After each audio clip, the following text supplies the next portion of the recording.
Okay guys, in this video I'm gonna be sharing with you the advice that I wish I was given 15 years ago when I started my university journey. Now, I've studied architecture for 6 years and I graduated feeling incredibly excited about the opportunities that my degree was going to provide for me. And I spent the last 10 years learning that the value of your degree is actually close to non-existent compared to other things that you don't necessarily get from university or college. So in this video I'm gonna be sharing with you what those things are and how you can incorporate them, and hopefully provide you with a broader picture about the actual costs and benefits of putting yourself through university.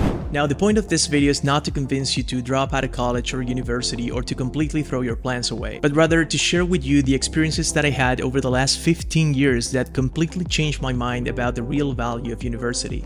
These are things that if I knew back then would have definitely made me reconsider before committing to spending the next 5 to 6 years of my life putting myself through architecture school. Now, the first thing you should know is that you absolutely don't need to go to university to get the knowledge and the skills required to become successful in your field. Now, I cannot emphasize this enough because this is supposed to be the main reason why people like you and me choose to dedicate so much time and money into obtaining a professional degree. I mean, we do it because we believe it's the only way of getting that knowledge, and honestly, we also believe that having a professional degree somehow means that we have a competitive advantage against someone who doesn't have a degree when it comes to entering the workforce. Now, I'm here to tell you that nothing is further from the truth, and to prove this, I'm going to tell you a super quick story to help illustrate this point. Now, after graduating university, I spent about 2 years taking part in many different architecture competitions around the world. Some of them were ideas competitions, and some others were like, real requests from real life clients asking architects to submit their ideas to design different kinds of buildings in different parts of the world. Now, architecture competitions are a great way for recently graduated architects to further develop their design skills and also improve their communication skills and their software skills. And this entire process takes place outside of university without any kind of academic oversight whatsoever. Now, I actually won a couple of these competitions and my projects got published in different media outlets across the world, which was super exciting for me and actually gave me the chance to travel to these places and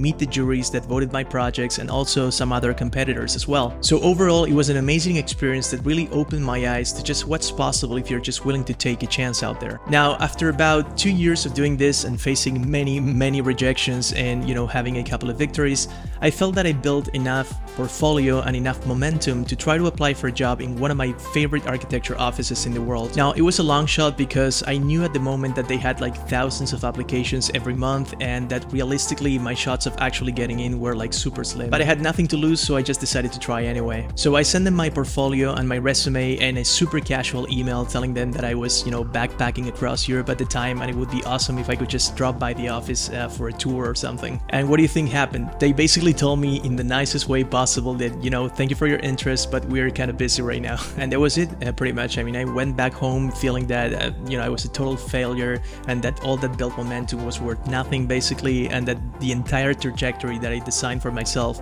was a total failure. Yeah, pretty drastic, I know, but I was honestly devastated at the time. So what happened is that a few months later, I think it was about 5 to 6 months later, I actually got an email from this office, like right out of nowhere, asking me if I was still interested in joining the team. Now, I couldn't believe this, so immediately I told them, yeah, of course, I was still interested, and I sent them my review portfolio and a new resume, and we scheduled a 30-minute interview through Skype at the time. And to my surprise, after that interview, I actually got the job. So they basically invited me to move to Denmark and start working right away. Now, I was so excited about this whole experience and, becoming part of this amazing team that I never really stopped to think about what the whole process of getting there was really like, So it was about 2 to 3 weeks of working full-time at the office that I finally, made a pause and went back to review the entire interview process. And that's when I realized something that completely blew my mind at that moment. And that was that at no point during that entire interview process did someone ask me, where did you go to school? Like, where did you study architecture? I swear to you guys, nobody asked me what classes I took, what kind of professors I knew, or what my grades were. Nobody seemed to care at all what my formal education was like. All they care about was, do you or do you not have the skills we need for the job? Are you going to be able to do a great job or not? And most importantly, are you going to be able to effectively communicate with your teammates? And they were able to answer all of those questions from a 30-minute interview and my portfolio. Like, believe me guys, my formal education was completely irrelevant for them. All they care about was my skills. Now, I know what some of you guys might be thinking at this point. Yeah, okay, Santi, but you got those skills from university.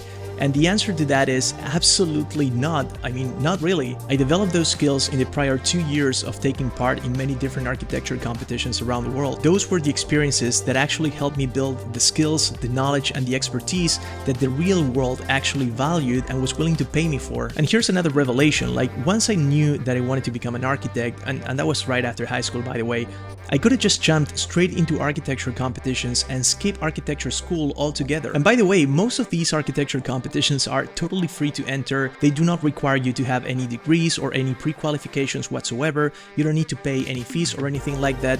And in fact, most of them actually emphasize the fact that they are completely open to anyone who has an interest in design or architecture. This means that I could have gotten the skills, learned the software and the rest of the basics the same way I did after graduating university. I mean, through YouTube, through tutorials, through reading architectural publications and books and so on. Now, I would say, and I want to be absolutely honest about this, that the contributions that 6 years of architecture school provided to my profitable skills is nearly zero. And I mean, don't get me wrong, like I did learn a bunch of stuff in university, but that's why I always emphasize the difference between profitable knowledge and general academic knowledge. I mean, I know some architecture history, I know about, electrical systems and pipes, I know about structural systems and, materials and different kinds of paint, but that's why I always say that universities tend to make you a jack of all trades but master of none. And the problem with that is that if you want to become successful in almost any field, you need to target a very specific niche and become very, very good at it, and that is just not what university is good for. In this day and age, we are giving a chance that no other generation in history had before us. I mean, we have the internet, we have YouTube, we have, online courses, we even have artificial intelligence, and we can leverage all of those tools to get the most personalized education we could possibly imagine. Self-education is catered to your very specific needs, interests, and goals, whereas university education, on the other hand, is standardized and not designed with one specific individual in mind, so it will never be as complete and as specific and as precise for you specifically because it was never designed for you in the first place. So knowing what I know now, if I was given a chance to go back and reconsider my educational choices, I would absolutely skip university altogether and focus on self-education to try to capitalize on my specific needs, my specific interests, and my specific goals. So there you have it, guys. We are absolutely the masters of our own fate, so consider your options before you commit to spending the next 5 to 6 years of your life putting yourself through a university program when you could possibly incorporate that same knowledge and those same skills through real-world experiences and self-education. So something to think about. Till next time.